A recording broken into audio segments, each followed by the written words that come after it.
Hello everyone, this is yet another webinar by Welcome Solutions, and in these webinars we invite former researchers now working in industry to tell us about their career stories and share their success stories. And we also invite career experts, and we are interested in how to develop a great career having that academic background. And if you would like to get more of such content, then please subscribe to our channel, and then you will never miss out on new content. And we would be also very happy if you comment on the movie, if you have any comments or questions, and that's always appreciated. And to our today's guest, Adriana Bankston made an amazing leap from biochemistry to science policy. It's been a long way for her, so I'm very excited that she's with us today. And to briefly introduce Adriana, she obtained her PhD in Biochemistry, Cell and Developmental Biology from Emory University and a Bachelor's in Biological Sciences from Clemson University. And today, Adriana is a Principal Legislative Analyst at the University of California Office of Federal Governmental Relations, where she serves as an advocate for UC with Congress, the administration, and federal agencies. In addition to working at UC, Adriana serves as co-director of the Policy Taskforce at the Future of Research, a nonprofit organization that empowers early career researchers. And she's also Chief Outreach Officer at the Journal of Science Policy and Governance, a nonprofit and interdisciplinary peer review publication serving as a vehicle for early career researchers to publish on science policy topics. And more recently, Adriana became a biomedical workforce and policy research investigator at the STEM Advocacy Institute, a think tank building tools to expand pathways of access between science and society. Great to have you, Adriana, and we would be very happy to also hear your story from your perspective. So thank you so much for accepting our invitation, and I give the floor to you now. Thank you. Hi, thanks, Natalia. Hi, everybody. I'm happy to be here. So most of my story basically starts from having been in academia and trying to figure out my own career path, and in the process ended up developing resources and also kind of being interested in the whole training process itself, as having gone through this transition myself, but also wanting to help other people who are now coming through the pipeline and wanting to go into non-academic careers. So as Natalia said, I got my PhD from Emory in biochemistry, cell, developmental biology. I studied skeletal muscle in health and disease. It was a really interesting project working on muscle stem cells. So we used mouse models. So it was sort of a mix of basic and translational work. I ended up working also on muscle in my postdoc at University of Louisville. And that's while I was there, started sort of realizing that there were not a lot of resources for postdocs in terms of career development. I said I was trying to figure out my own path. And so ended up essentially creating programs to address this gap as far as creating a seminar that brought speakers to talk to postdocs about careers, organized the regional symposium, and then from there got interested more broadly in looking at what training looks like at the national level, what the needs are of trainees, what this looks like, who studies these things, who trains them, and how do we train students. And so I got involved in organizations that were a lot of university administrators, and also started getting more involved in the policy side of things as a way to actually influence the research system kind of from the higher up as well. So basically a lot of my journey from the bench to policy has been kind of at the intersection of training students, and thinking about what that looks like, thinking about larger questions of how do we train the workforce and what does that look like in terms of the policy space. So the transition has gone through, as Natalia said, a bunch of different nonprofits that I've been involved with that were either on the academic side or more policy, that look at empowering early career researchers in sort of thinking about where they want to go in their careers. And my own transition has been mostly through doing a fellowship at the Society for Neuroscience, which was sort of my gap between academia and policy. And that was a good sort of mix of advocacy and training as well.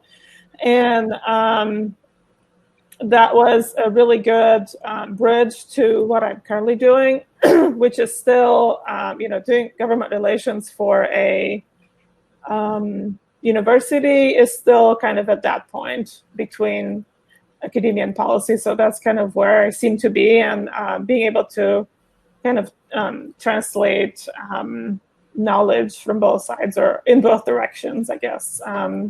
So we can talk more about specifics. Okay, if I can add something, like, I think it's really amazing. So every time I talk to you, I have a feeling you're very, very modest about your achievements so far.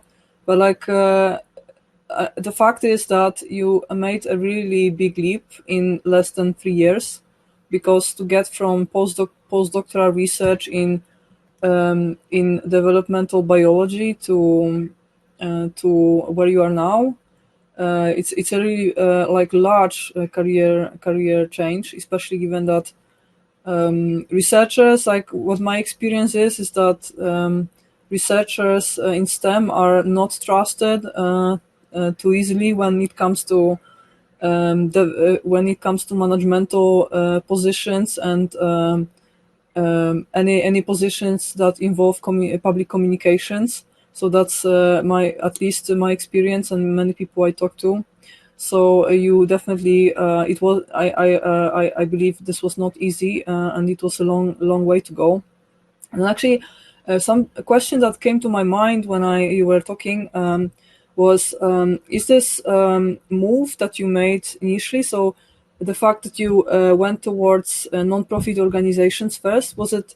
What was the main objective? So was it your strategy that from academia you could easier transfer to non-profits, or was it your goal at that point that you were planning to work for non-profits? Like, why did you choose this path? Yeah, so I think it stems actually from the fact that I was a postdoc and realizing that there's a lot of things that, postdocs need addressed nationally, and got really interested in that, partly kind of as a research project, just see, how do we actually study postdocs? And there are people that do that. And I thought that was fascinating just from a research perspective. And really just kind of followed this interest in training and policy, and seeing what nonprofits were working on those things, because I realized that there's things that universities are not going to offer, so you need some sort of outside organization to either offer trainings or study things that they wouldn't study in academia necessarily to improve it. So a lot of this comes from government or nonprofits or other organizations from outside.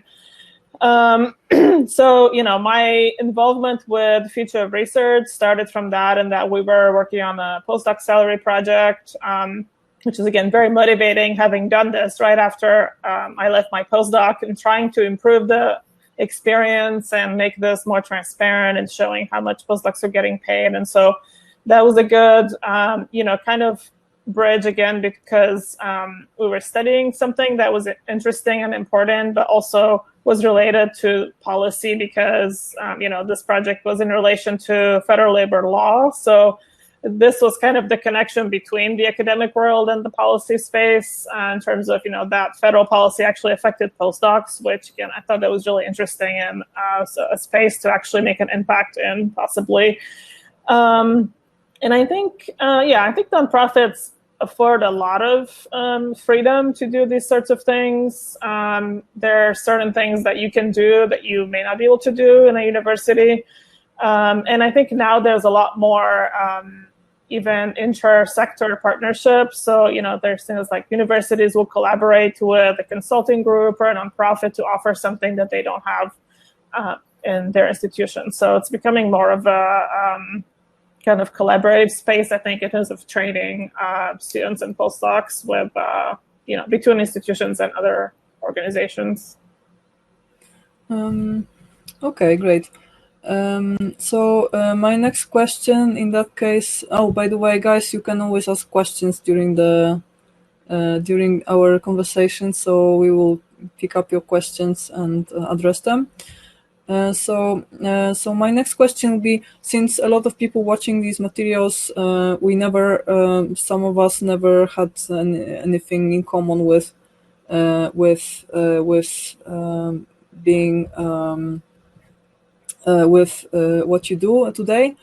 So we have the question: how does a career path and how does a career actually look like, given what you do? So is that because academic career track is quite? There are clear milestones that you have to reach.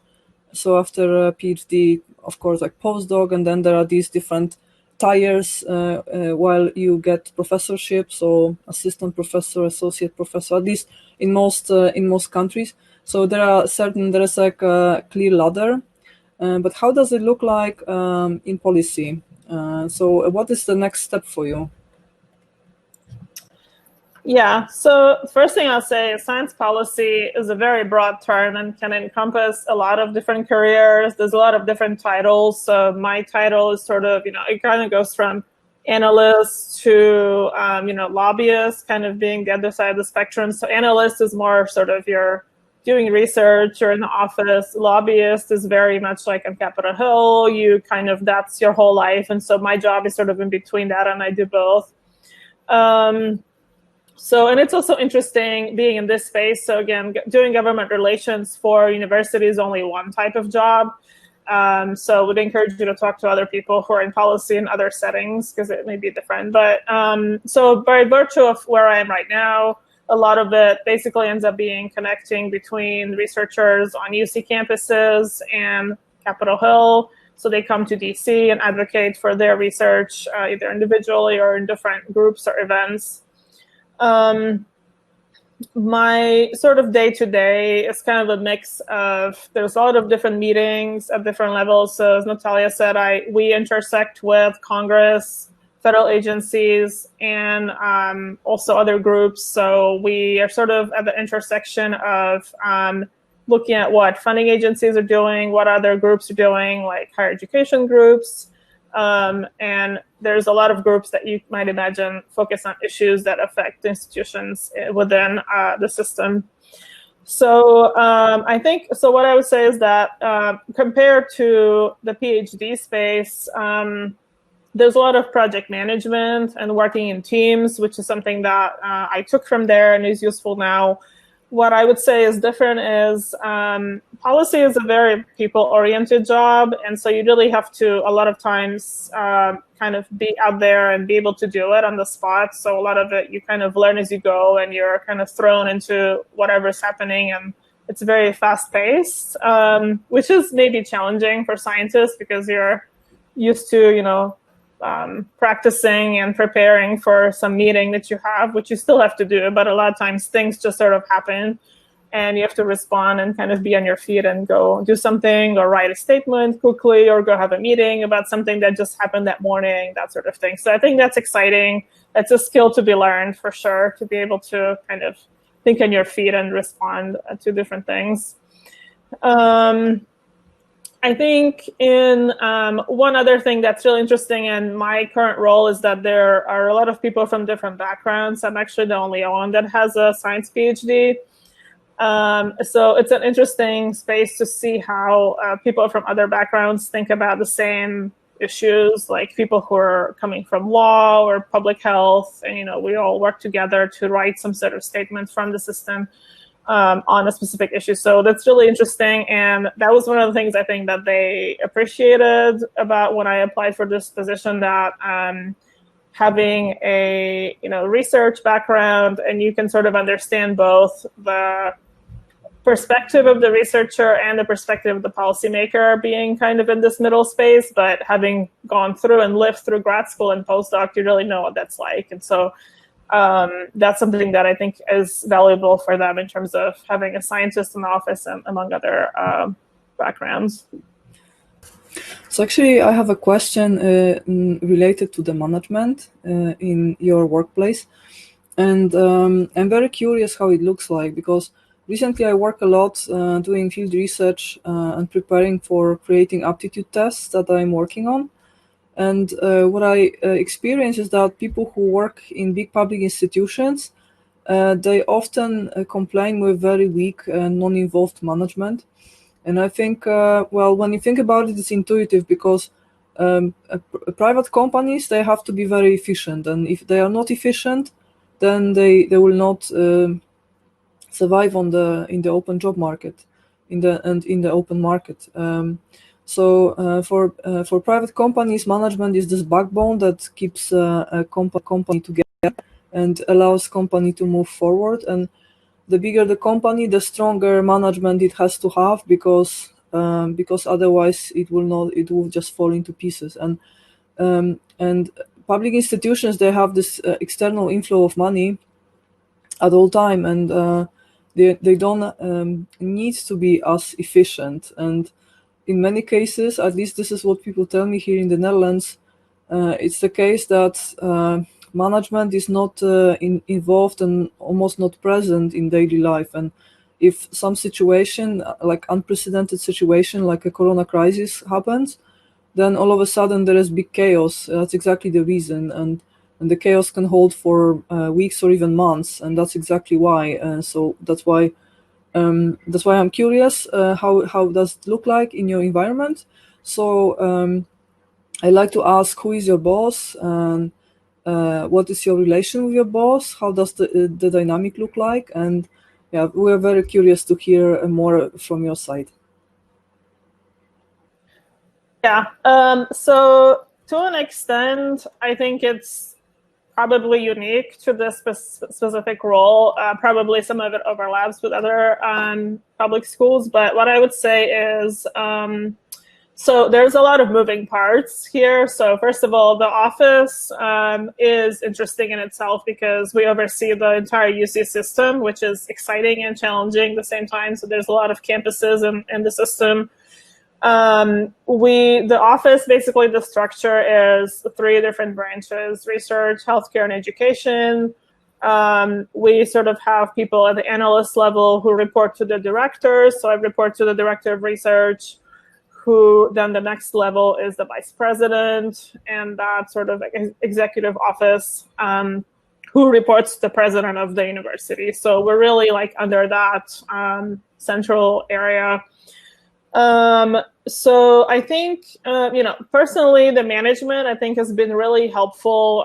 When I joined the team, we sort of restructured to have a way of working that is similar to being on Capitol Hill. So basically, if you were a staffer on the Hill, you would be working on a bunch of different issues. You would have someone to report to, but you also have independence to be working on those things. And it was very clear when I joined, my boss basically gave us a PowerPoint presentation saying, here's the structure, here's where you fit in, here are the things that you're responsible for. And it's a really nice mix, actually, because the counterpart, who is the other analyst, she actually has a background in law, and so her portfolio is very much like, things that are commercialization, patents, things like that are coming out of the system, which is really interesting.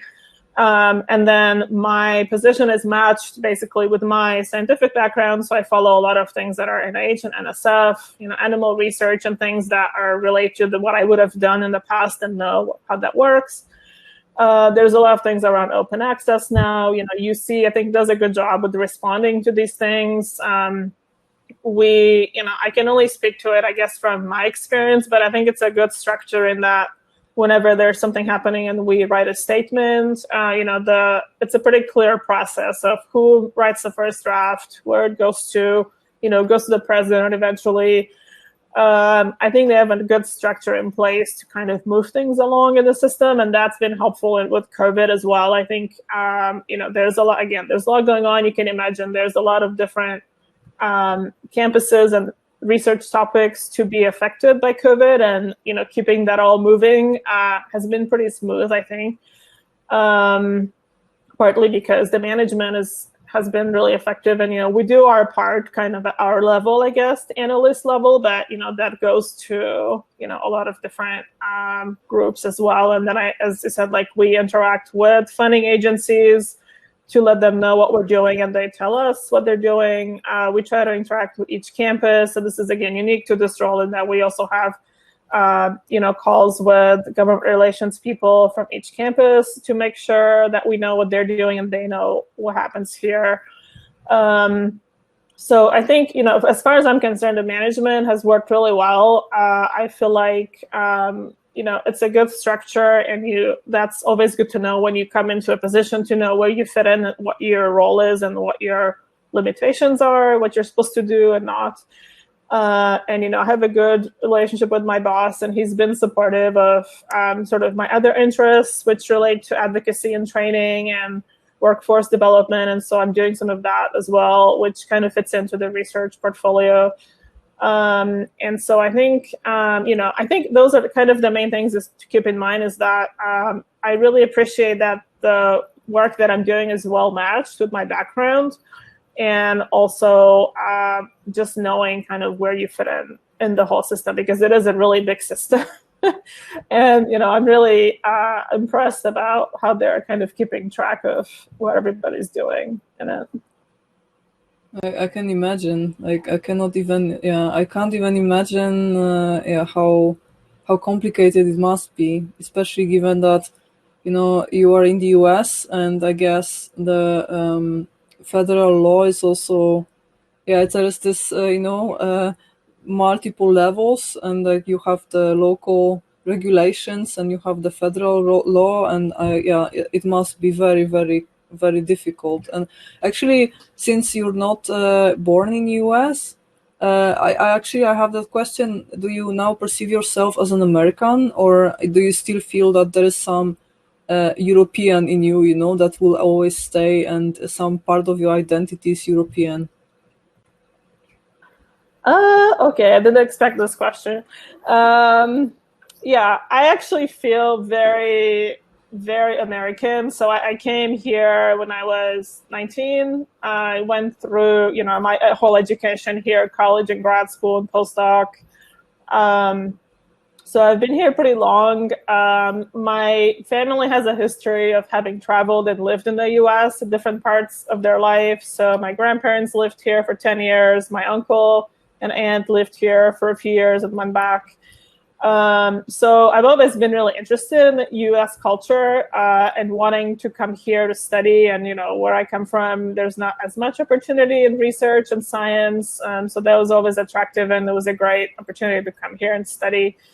And, I think I've become really invested in, I guess, the US culture, especially now, like working, having gone through this transition of like being in research and now being essentially like advocating for research funding and training and all of this whole system. That's actually more motivating to be working in this space now that I'm able to kind of try and advocate for what's happening in the United States research system and how that compares across the world. And I'm lucky that I've learned English since I think third grade, so that's hasn't been a barrier.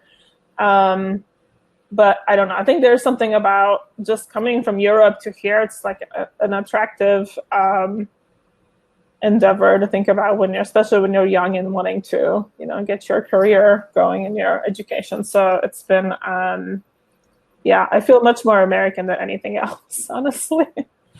Okay, interesting. I feel I've been living in the Netherlands since almost 10 years, and I still feel partially Polish, I think. It's hard for me to get rid of certain Polish features in my mentality, I think. But that's a material for a whole different conversation. But okay, nice to hear that you feel like home where you are. That's great. Okay, so So maybe let's get back a little bit to the times when you were at the edge of, when you had to make that decision whether or not to transition to industry, because we haven't been really talking about this yet. So so could you tell us a little bit more about the feeling you had when you were still in academia, and your personal motivation, and you told us a little bit about that, but yeah, what factor was the deciding factor? So what gave you this ultimate impulse to decide to try something else? Yeah, so, well, I guess one interesting thing to mention is that I grew up around science my whole life. So my parents are both faculty. So I've seen that lifestyle and I know what it's like. I used to go to the lab when they were doing experiments as a kid and, didn't understand what they were. Later, obviously like going through academia, but also hearing from them, they struggle with, grant funding and this sort of thing. Do you really want that kind of lifestyle? And as I really enjoyed, my time as a PhD student, I had a good experience. I had a good mentor. Emory was a great place to be, which is why I did a postdoc, because I was still considering academia. But I was sort of starting to think about that. I think the bench work I was doing didn't feel like it was going to have any sort of the type of impact that I was looking for. It sort of felt like a very narrow idea of, okay, first of all, it's gonna take a long time to publish something, which is not really my personality. I'm very much kind of like, I want quick, instant results, which is what policy is much better for that. But also it didn't feel like it was going to really go beyond the lab. So sort of like, okay, so you discovered this, you published, you graduate, we have to publish so we could graduate. And then, I was always looking for more, and how is this going to help somebody else? A long time when I think started getting interested in science, I wanted to go to med school, help people. And so I've always had this kind of I think tendency to do something bigger with my talents, not just publish a paper and then what happens? No one reads it, or they read it, it's fine. But you're not seeing that impact on people who are actually going to benefit from what you're doing.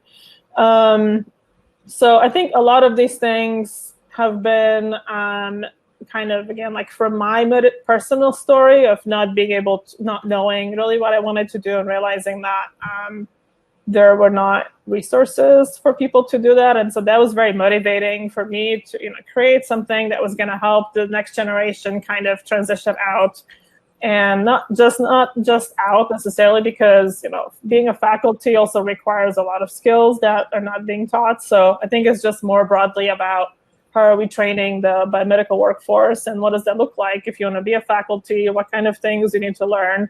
If you want to be in policy, what does the transition look like? And there is no roadmap for that.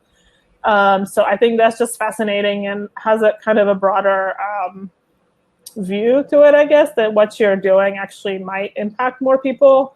And, policy, I think, is a very good career for that type of, if you're interested in something like that, you can have a broader impact than you would just through your lab research, I think. So that's been kind of the driving force and the involvement in these other nonprofits and all that. Yeah, I totally resonate with this, and like for me that was also the main reason. And actually my research topic was extremely niche. It was something, one of these topics where literally 100 people around the world can understand your paper or are even interested in your paper. So I was always feeling that there are no beneficiaries from my work, really, because the probability that someone will actually take this work and build something useful in the clinics with it was pretty much zero from the start. So I can totally understand what your point of view. I had exactly the same problem, that I needed something where I can meet the beneficiary, and that was one of the reasons why I changed. Okay, we have a question from the audience, so let's ask that question now. So Rohit is asking, in the wake of Corona crisis, is there policy change happening at US universities regarding open access and open data? Yeah, there is. So this is an interesting question just overall related to the research system, because in the last few years, there have been more movements toward open access and preprints and all this stuff. I think in the UC system, there's definitely, I think they've always been supportive of open access, but now there's more discussion of what that looks like. And because obviously there is the journal side of things, there are obviously also other groups that benefit from this or not. So scientific societies whose revenue depends on journals as well. So I think there's always going to be this kind of dual way of looking at it. If you want to, publish quickly, you want open access, but you also want reputation and journals that give you that. So I've been involved in a few conversations in the system about doing more open access than before, which I think we're doing, and people are realizing that COVID, publishing on COVID, I think has given this impression of we are actually able to publish faster, and it's making an impact. And so I think this will be something to watch long term and think about how it's going to change the whole culture, because obviously we've shown that we can publish quickly on COVID because this is something that we want to do. And that means that, the culture could actually shift more towards this kind of publishing. And so I think, it's an interesting time to be working for UC, because I would say that they were already pretty innovative before, but now there's even more of, these conversations of, is the whole system going to change? And what is COVID going to do to the research system overall? And open access is definitely part of that. So I think, there's definitely been a lot more discussions on this. I don't know if there's a consensus other than we've shown that we can do it, and we should probably continue with this and for other topics as well. Right, and actually I follow Twitter these days, and I can see that I think the last few months were not the worst for open science, quite the opposite. So there are a lot of new initiatives, and it looks like the open science movement is going strong. So I'm very happy to see that. And now I have a little bit different question for you. And the question is, how do your political views interfere with your day job? Because I'm asking because most scientists in the US are quite left-winged, I would say, and we know what the situation is at the moment in the US. So my question is, how do you feel any pressure to really? How do you keep diplomatic? How do you think that your political views in any ways, caused you any tensions at work? So how do you play around it? And how does it look like? Yeah, that's an interesting question, especially from the research standpoint. So I think I would say, for the most part, you have to be careful that what you're advocating for is really what UC believes, and not what you believe if you're writing that. Whereas when you're representing yourself in other settings, you're not representing UC. So that's something that's always, I have to say, this is my opinion, this doesn't represent the system, or vice versa. I think that, so in terms of the research issues that we advocate for, they've been things that I think make a lot of sense, more open access, more, better funding. So, there's a lot of things, obviously, now about what's going to happen with the grad students and postdocs in the system, and they're not able to do their work. Will they stay in science? How will that affect everything? And so actually that's been nice to see that there's been more of a focus on young scientists now and how this is going to affect their careers, which is pretty much what my whole journey has been about. And so it's kind of exciting to actually see that being as part of my job now and being able to address that or advocate for them to, get paid better, have, more grants, or just think about kind of the system overall. So I think as far as as far as the research system is concerned, I pretty much agree with what UC advocates for, but I also I'm able to, I guess, have an input into what that looks like in writing statements and things that will be, related to grad students and how we can help them or advocate for them in the system, and that's been fun. Okay. All right. So, yeah, you're very diplomatic, actually, from what you're saying. So I can imagine that you are also able to use this diplomacy in daily life and save yourself from trouble if you have to really, like find your way between people. I can imagine that you're really good at this. Okay, so again, like just a comment for the audience. If you have questions, then you still have maybe a quarter time to ask your questions. So take your chance. And my next question would be, well, so you find your way to transition from the lab from the bench, as you say, to what you do right now, and it was it was not a straightforward transition. So I'm sure that when you look back, you can easily identify certain things that you might do differently if you had the chance again. So if you can reflect on that and the things that you for yourself, you would like to tell yourself 3 or 5 years ago, what would you tell yourself, and what would be the advice you might give to researchers who are now thinking of going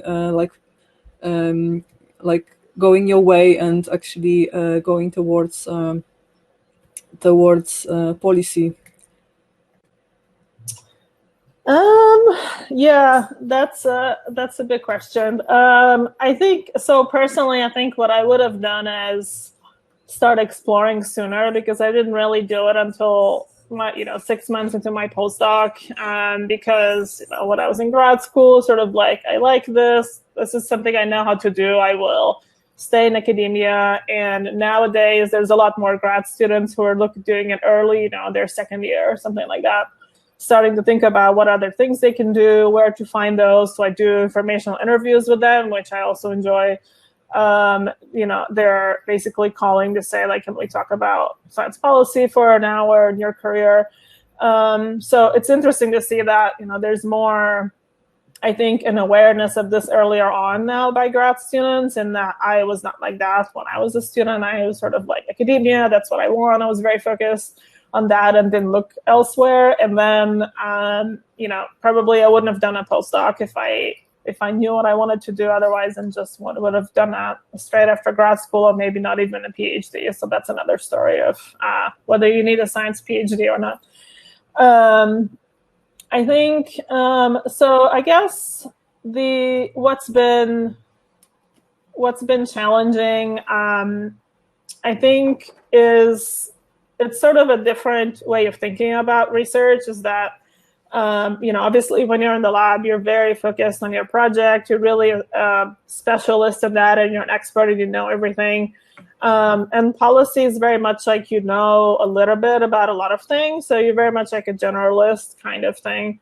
So that's taken some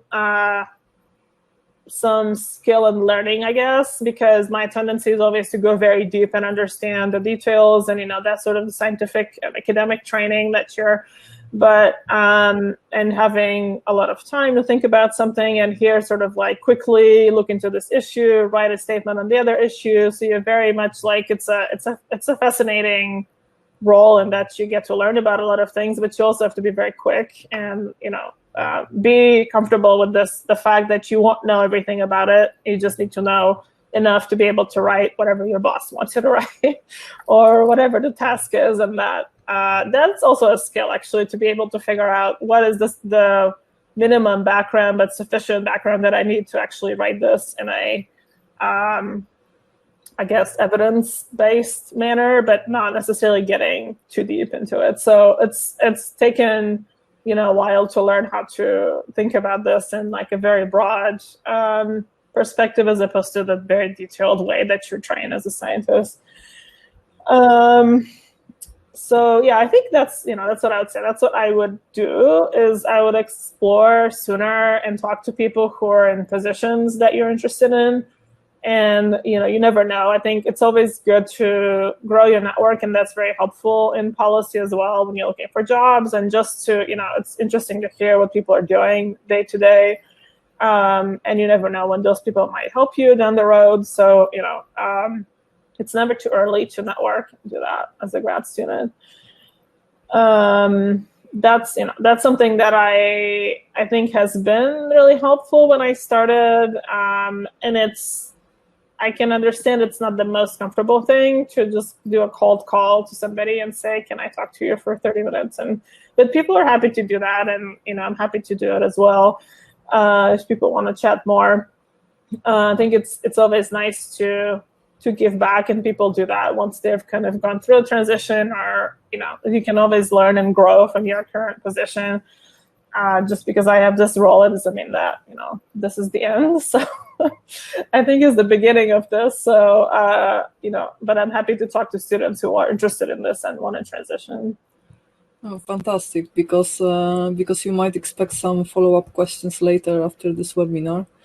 Okay, and actually I have a question now. Sorry for swapping subjects often, but actually whatever question comes to my mind, I try to ask. And I'm curious now. It's a bit more a question about the tribalism, so culture in your current environment.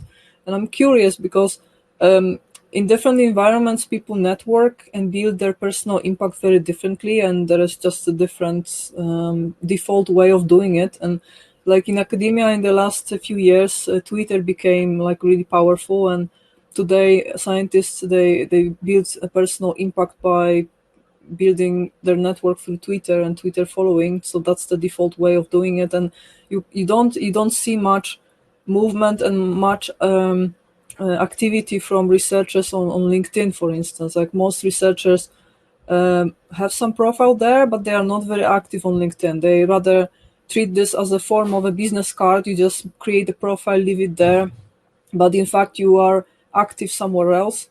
And how does it look in policy and in your environment? So how do you create your network and your circles of influence?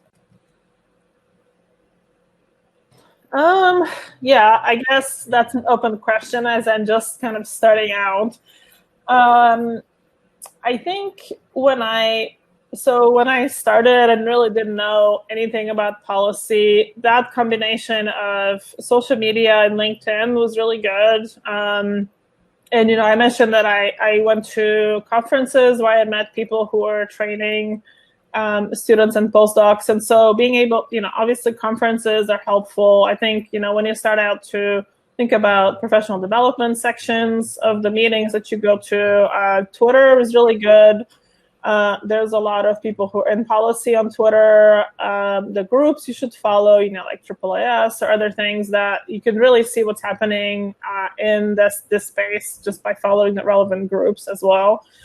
LinkedIn has been helpful. I think it's been kind of a mix of along the way of saying that, I would meet somebody at a meeting and then add them on LinkedIn, then send them a message saying, thank you, can we have a phone call? Then we'll have a 30-minute phone call. Then I would say, who else can you connect me to, and so on. And so this is a system of, you can kind of do these things as you grow your network and move on, and depending on where you are. So these nonprofits, I think, have been really helpful to kind of, not only gain some leadership experience, but also connect with people who are interested in the same topics. Because as I said, policy is a very broad field, and so finding people who are going to support the cause that you're interested in, I think, is helpful. And it's kind of, in a sense, you are kind of building your niche, and you will kind of narrow down to the issues that you're interested in. But also knowing people, I think, at different levels is helpful. So in my case, for example, I guess federal agencies where we intersect with, National Science Foundation, who is interested in similar issues that UC advocates for,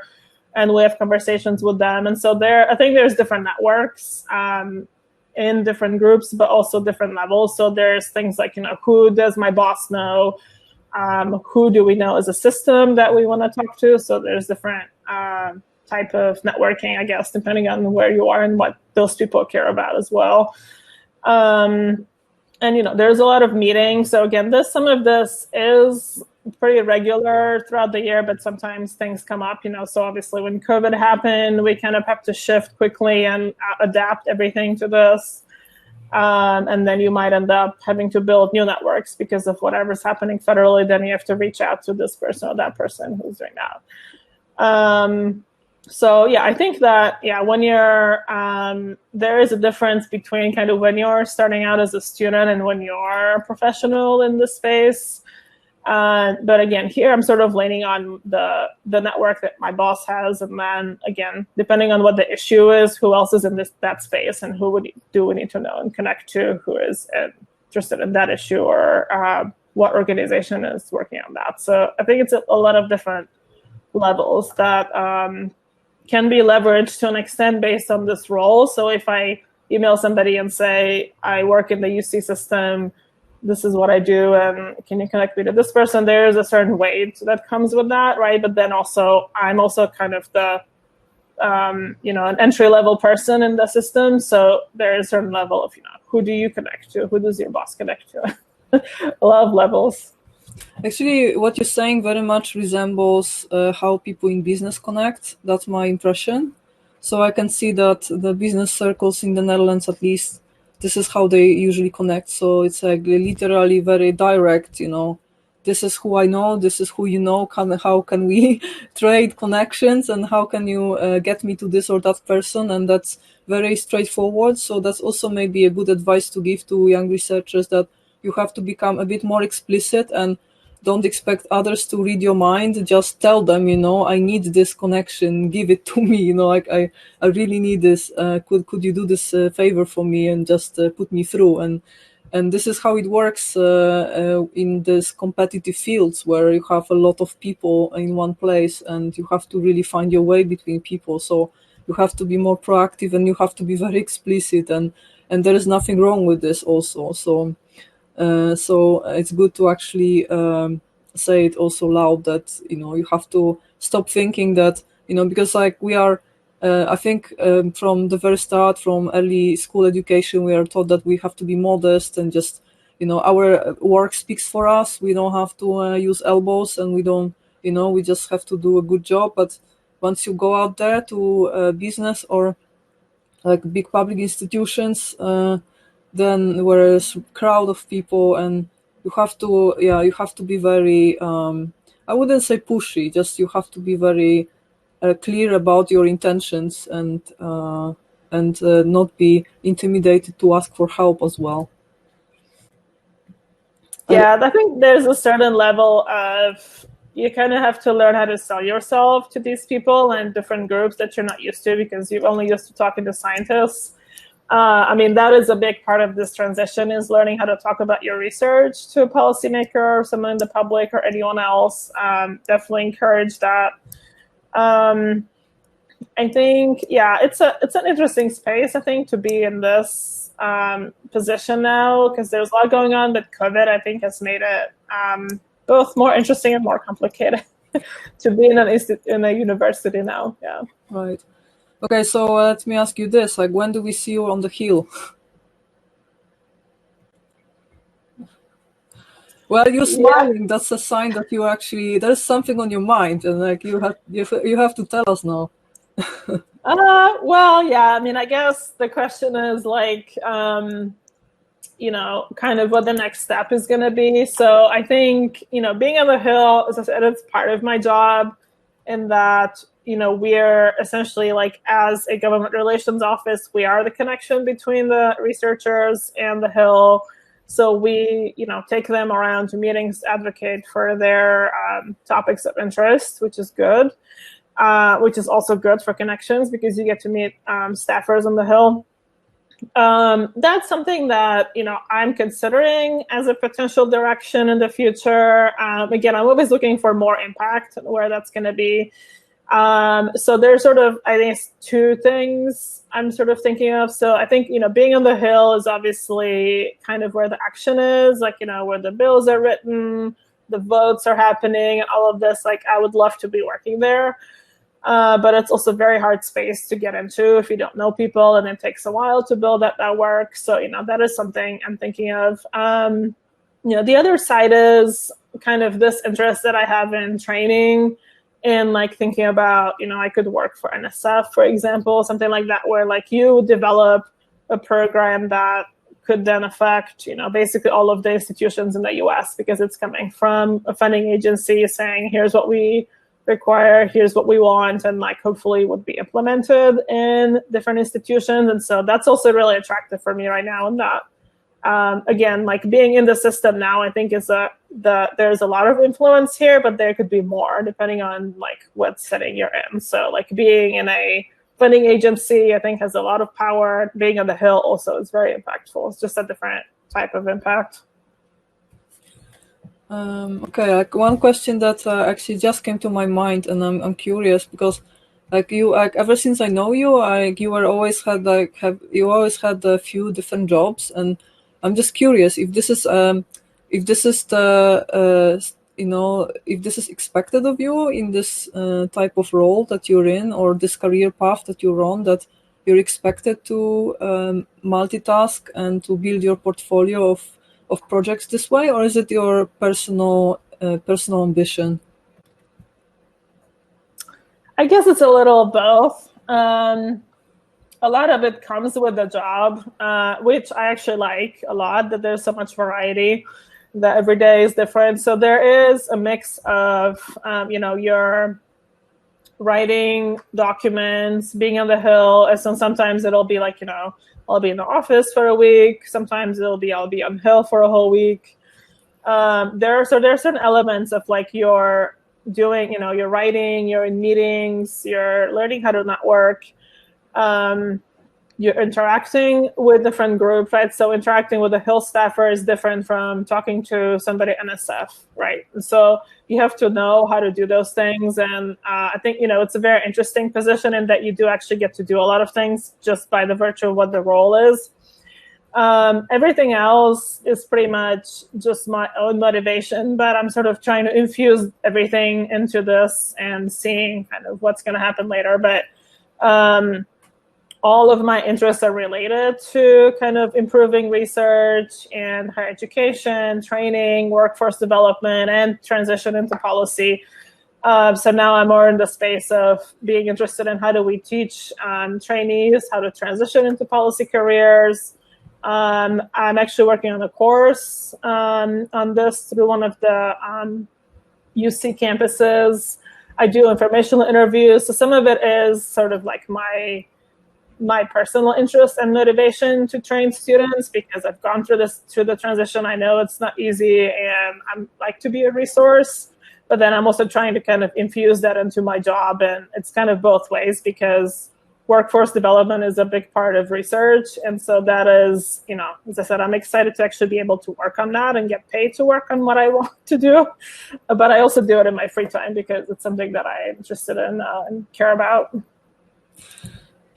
Are you ever tired? Because like I see so you have these few jobs that you juggle, but also I can see your activity online, and you actually give a lot of public, you have a lot of public appearances, you give lectures, and I see you really contribute a lot in the public space. So I'm curious, are you ever tired? How do you manage this? Is it a sustainable lifestyle, and is it just the way you are, or you have some special ways of relaxing and recharging? Like maybe you teach us, how to be like Adriana, because that's not easy, I suppose. Yeah, I mean, I guess I've always been really driven by, something kind of this idea of like a bigger purpose, right? So it's hard for me to say no to things. I guess, so I think what I've learned is that kind of learn how to divide up tasks depending on my time, and actually trying to come up with a system now to be more productive and keep track of all the tasks I have to do. So this is something I have to learn, some sort of system. I think, and sort of, it comes down to, I guess, in terms of time management, like what can you do when you have like 15 minutes versus like so much time to do something, right? So trying to kind of do your work and doing these other things on the side and trying to figure out like how long is this going to take to do and how long is that. But I will never say no to like something that's going to help, students transition, and so that's part of why, like, if I'm invited to give a talk, I'll do that. If somebody wants to talk about, their career, they want to learn about policy, I'll do that. So it's very motivating, and it's very hard for me not to do that because I really, enjoy it. I guess free time right now, not a whole lot, but most of what I do is just take my dogs out for long walks. It's very hot now, but that's good and relaxing. Watching TV, music. I really don't have a whole lot going on, but try to do things that get me away from technology, I guess. That's what I would advise if you can go into nature or just like, play with your pet or walk outside is good, because otherwise social interactions aren't happening right now. Yeah, I totally get your points. Like for me also, like the most relaxing thing is to go to spa where there is no Wi-Fi, and they actually it's actually this type of spa where they don't allow any electronic devices because otherwise people start getting stressed. So you're not allowed to get into that place even with a phone or a laptop or anything like it. So you have to leave all your electronics at home for 5 hours. Like I had almost like delirium tremens initially when I first did it. It was like disconnecting for half a day from everything electronic. I felt really like on a different planet. But now I feel this is absolutely compulsory for me not to get crazy, to do this once a week or once every 2 weeks. Otherwise I feel getting overwhelmed. So I totally agree. Okay, so could you like my last question for you would be, could you tell us a little bit about your incoming projects? Because I know that you're preparing your own podcast, so I would like to also know if you could spill some beans about what's the scope of the podcast. So what will be the main topic and who the podcast is dedicated to, and where can we find it, how can we connect with you, and other projects maybe coming up. So what are your plans and for the incoming few months and maybe incoming year, and how far ahead are you actually planning, and how many more jobs are you planning to take, and just tell us the plans, please. Yeah, the plans are evolving. I'm open to new things all the time. So I guess sort of the process has been a lot of kind of my initial projects have been very academic, related to basically publishing on mentoring, leadership, and other things with future of research. So a lot of those things are kind of wrapping up now in that we've had events or data that we wanted to publish. So that's out now. So at Future of Research specifically, we just got a lot of new board members. So we have new projects coming up more around international postdocs. We have a project with anti-racism. We have a policy task force that I'm co-leading, which is going to focus on trying to figure out what the most important issues are that affect early career researchers that we can advocate for, and what that's going to look like, both in terms of institutions, but also at the federal level. Is there a way for us as a nonprofit to actually get these issues forward to people in policy? So this is a new challenge to what this is going to be. And that's one of the things I like, is that, it's not, there's no direction and I can develop that, which I enjoyed that. So that'll be one. The podcast is going to be a new direction for the Journal of Science, Policy, and Governance. So as you said at the beginning, this is a vehicle that enables early career researchers to publish on different topics in policy.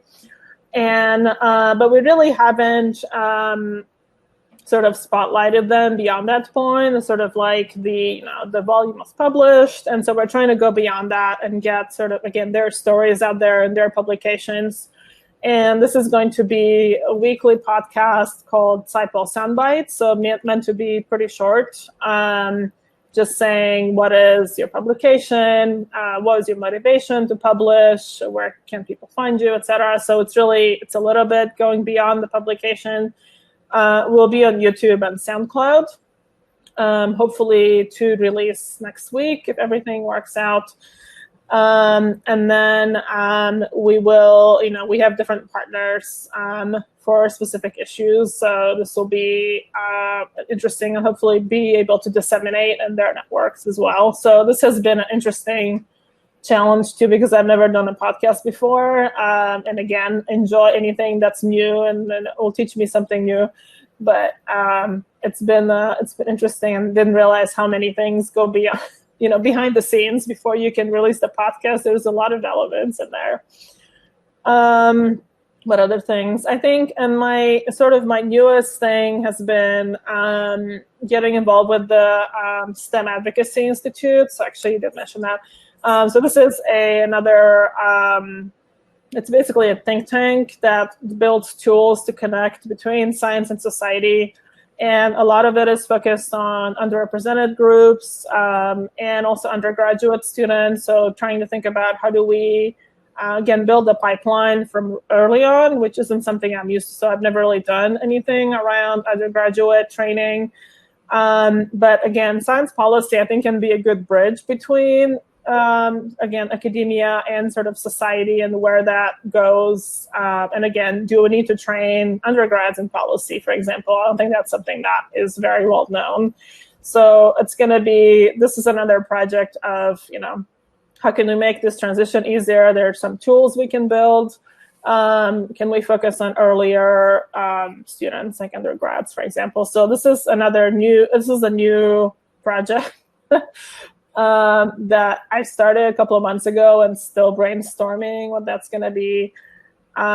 So these are sort of my, I guess, still continuing to be involved with all these different nonprofits and just kind of shifting a little bit to more policy-focused projects and thinking about how we can take the academic training into the policy space as opposed to being very academic-focused. So I think that's part of what kind of my transition has been, and I'm trying to kind of bring people along that, but also learning how do you take this now into more societal change, I guess, not just academic stuff.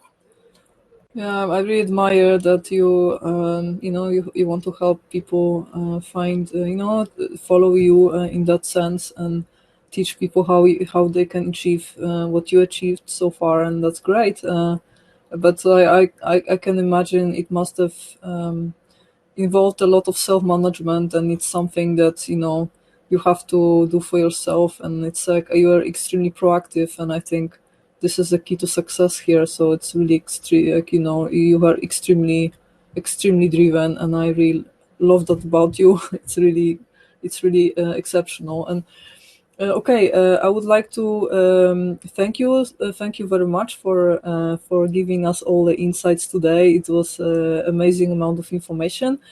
Thank you so much, Adriana, and I hope we see you on the Hill. I think the reason why you're not there yet is because you're waiting for Joe to take the office. That's the only reason. I think if you really wanted to, you would be on the Hill already. But I wish you all the best. And one last thing, if you guys like this type of content, then please also remember to press the like button and to comment on the movie. We will appreciate all the questions and take all the questions, and we'll appreciate all the comments. And hopefully see you soon, Adriana. Thank you so much. And on that note, thank you everyone for joining us, and have a nice evening. Thank you, Adriana. Yeah, thank you for having me. I'm happy to connect with you all on Twitter and LinkedIn and chat more about science policy. And I'm looking forward to your podcast, of course. I hope I will be informed on the very date of release. I'm very curious. Okay, thank you so much, Adriana, and have a nice evening, everyone. Bye bye.